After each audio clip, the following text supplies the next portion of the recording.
नमस्कार। आज देश की तमाम फटाफट खबरों में आपका स्वागत है। दुनिया के अलग अलग देशों में रह रहे 373 भारतीय नागरिकों की कोविड-19 से मौत हुई है। लोकसभा में सवालों का जवाब देते हुए विदेश राज्य मंत्री वी मुरलीधरन ने यह जानकारी दी। उन्होंने कहा कि 10 सितंबर 2020 तक उपलब्ध आंकड़ों के मुताबिक विदेशों में रह रहे 11,616 भारतीय कोरोना से संक्रमित हुए। मध्य प्रदेश में कांग्रेस के बागी 22 विधायकों को अयोग्य घोषित करने के लिए याचिका सुप्रीम कोर्ट में दाखिल की गई है। याचिका पर सुप्रीम कोर्ट ने विधानसभा अध्यक्ष को अगले हफ्ते ये बताने को कहा है कि वह कांग्रेस के उन विधायकों के खिलाफ अयोग्य ठहराए जाने का फैसला कब करेंगे। ओडिशा में 90 साल से ज्यादा उम्र के 2 बुजुर्गों ने कोरोना वायरस संक्रमण को मात दे दी है। उनके स्वस्थ होने के बाद चिकित्सा जगत से जुड़े लोगों ने खुशी जताई है। दोनों मरीज 91 साल के थे। उन्हें क्रमशः कटक और भुवनेश्वर के कोविड-19 अस्पताल में इलाज के लिए भर्ती कराया गया था। इन दोनों को संक्रमण की पुष्टि होने के बाद 5 सितंबर को अस्पताल में भर्ती किया गया था। स्वस्थ होने के बाद दोनों को रविवार को अस्पताल से छुट्टी मिल गई। प्रधानमंत्री नरेंद्र मोदी ने मार्च 2015 से नवंबर 2019 के बीच कुल 58 देशों की यात्रा की और इन यात्राओं पे कुल 517 करोड़ रुपए खर्च हुए। ये जानकारी मंगलवार को संसद में दी गई। राज्यसभा को एक सवाल के लिखित जवाब में विदेश राज्य मंत्री वी मुरलीधरन ने यह भी बताया कि प्रधानमंत्री के इन दौरों से द्विपक्षीय, क्षेत्रीय और वैश्विक मुद्दों पर भारत के दृष्टिकोण के बारे में अन्य देशों की समझ बढ़ी तथा संबंधों में मजबूती आई है। ड्रग्स मामले में बॉलीवुड एक्टर रिया चक्रवर्ती को 6 अक्टूबर तक जेल में ही रहना होगा। स्पेशल एनडीपीएस कोर्ट ने मंगलवार को रिया की न्यायिक हिरासत को बढ़ा दिया है। गौरतलब है कि सुशांत सिंह राजपूत मामले के ड्रग्स एंगल से जांच कर रहे नारकोटिक्स कंट्रोल ब्यूरो ने रिया को 9 सितंबर को अरेस्ट किया था। इस बीच रिया और उनके भाई शौविक चक्रवर्ती ने बॉम्बे हाईकोर्ट में जमानत के लिए याचिका दाखिल की है। इस पर 23 सितंबर को सुनवाई होनी है। दिल्ली हाईकोर्ट ने दिल्ली सरकार को करारा झटका दिया है। हाईकोर्ट ने दिल्ली सरकार के उस फैसले पर रोक लगाई है जिसमें दिल्ली सरकार ने कहा था कि सभी प्राइवेट अस्पताल इंटेंसिव केयर यूनिट के 80% बेड कोविड-19 के मरीज के लिए रिजर्व रखे। हाईकोर्ट ने कहा कि केवल बीमारी को लेकर बेड रिजर्व नहीं किए जा सकते हैं। भारत में रिकवरी मामलों की संख्या 44,90,000 से ज्यादा हो गई। यह विश्व की सबसे बड़ी संख्या है।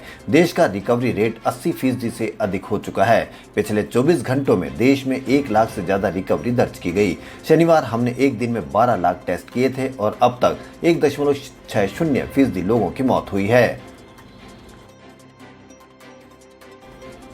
संसद ने अनाज, तिलहनों, खाद्य तेलों, प्याज और आलू को आवश्यक वस्तुओं की सूची से बाहर करने के प्रावधान वाले एक विधेयक को मंगलवार को मंजूरी दे दी। राज्यसभा ने इससे संबंधित आवश्यक वस्तु विधेयक को चर्चा के बाद ध्वनिमत से पारित कर दिया। लोकसभा इसे 15 सितंबर को ही पारित कर चुकी है। यह विधेयक कानून बनने के बाद इससे संबंधित अध्यादेश का स्थान लेगा। पूर्व अर्धसैनिक बल कल्याण संघ ने केंद्रीय सुरक्षा कर्मियों के 35 लाख से अधिक परिजनों को बेहतर इलाज की सुविधा न मिलने का मुद्दा उठाया है। मौजूदा समय में केंद्रीय अर्धसैनिक और सशस्त्र बलों में करीब 11 लाख कर्मी ड्यूटी पर हैं। इनके अलावा रिटायर्ड कर्मी और उनके परिजनों को मिलाए तो ये संख्या काफी ज्यादा हो जाती है। एसोसिएशन के महासचिव का कहना है कि केंद्रीय सुरक्षा बलों के लाखों पैरामिलिट्री परिवारों को केंद्र सरकार द्वारा मुहैया कराई गई स्वास्थ्य सुविधाएं नाकाफी है। केंद्रीय शिक्षा मंत्री रमेश पोखरियाल ने जानकारी दी कि कोरोना महामारी को देखते हुए आयोग ने कमेटी की रिपोर्ट को स्वीकार कर लिया है और विश्वविद्यालय अनुदान आयोग की गाइडलाइंस को मंजूरी दे दी गई है। शिक्षा मंत्री ने ट्वीट कर बताया कि शैक्षणिक सत्र 2020-21 के लिए गाइडलाइन जारी की गई है। 2020-21 के शैक्षणिक सत्र के लिए स्नातक और स्नातकोत्तर के पहले साल के छात्रों के लिए ये गाइडलाइन जारी की गई है। शिक्षा मंत्री ने अपने ट्विटर हैंडल से जानकारी दी कि लॉकडाउन या दूसरे घटकों की वजह से माता पिता की ओर से देखे जा रहे वित्तीय संकट को कम करने के लिए बच्चों की फीस पूरी लौटा दी जाएगी। प्रधानमंत्री नरेंद्र मोदी ने वीडियो कॉन्फ्रेंसिंग के माध्यम से भारतीय प्रौद्योगिकी संस्थान गुवाहाटी के दीक्षांत समारोह को संबोधित किया और कहा कि एक राष्ट्र का भविष्य वही है जो आज के युवा सोचते हैं। आपके सपने भारत की वास्तविकता को साकार देने वाले हैं। यह भविष्य के लिए तैयार होने का समय है। उन्होंने कहा कि राष्ट्रीय शिक्षा नीति का मकसद विदेशी विश्वविद्यालयों के कैंपसों को देश में खोलना है। विश्वविद्यालय अनुदान आयोग ने अंडर ग्रेजुएशन फर्स्ट ईयर और पोस्ट ग्रेजुएशन फर्स्ट ईयर के संशोधित एकेडमिक कैलेंडर और इससे संबंधित गाइडलाइंस को मंजूरी दे दी है। एक एक्सपर्ट कमेटी की सिफारिशों के बाद अधिकारियों ने UG PG first year admission नए सत्र की शुरुआत और परीक्षाओं की तिथियां तय की है।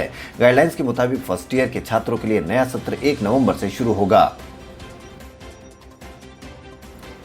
देश में भले ही यात्री ट्रेनों के नॉर्मल संचालन पर रोक लगी हो, लेकिन आगामी अक्टूबर नवंबर में त्योहारों को देखते हुए सरकार स्पेशल ट्रेनों की संख्या बढ़ा सकता है।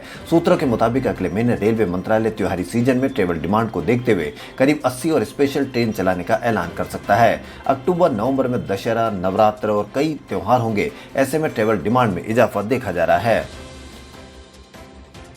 नागरिक उड्डयन महानिदेशालय ने उच्चतम न्यायालय को सूचित किया है कि जिन लोगों ने लॉकडाउन के दौरान हवाई टिकट बुक किया था वे तत्काल रिफंड के हकदार हैं। डीजीसीए ने यह भी स्पष्ट किया है कि 24 मई तक लॉकडाउन से पहले बुक किए गए टिकटों के मामलों में भी क्रेडिट शेल और इंसेंटिव स्कीम के तहत रिफंड किया जाएगा। MI smart LED bulb B22 को भारत में लॉन्च किया गया है। यह भारत में Xiaomi के स्मार्ट होम एप्लायंसेज लाइनअप का हिस्सा है। जैसा कि नाम से ही समझा जा सकता है, स्मार्ट बल्ब आमतौर पर इस्तेमाल होने वाले B22 बल्ब सॉकेट में फिट होगा। ये पॉलीकार्बोनेट और प्लास्टिक क्लेड एल्यूमिनियम से बना हुआ है। यह 16 मिलियन कलर्स प्रोड्यूस करता है और मोबाइल ऐप से कंट्रोल होता है। खबरों फिलहाल इतना ही। यदि आपको हमारा चैनल पसंद आए तो लाइक, सब्सक्राइब और शेयर अवश्य करें। धन्यवाद।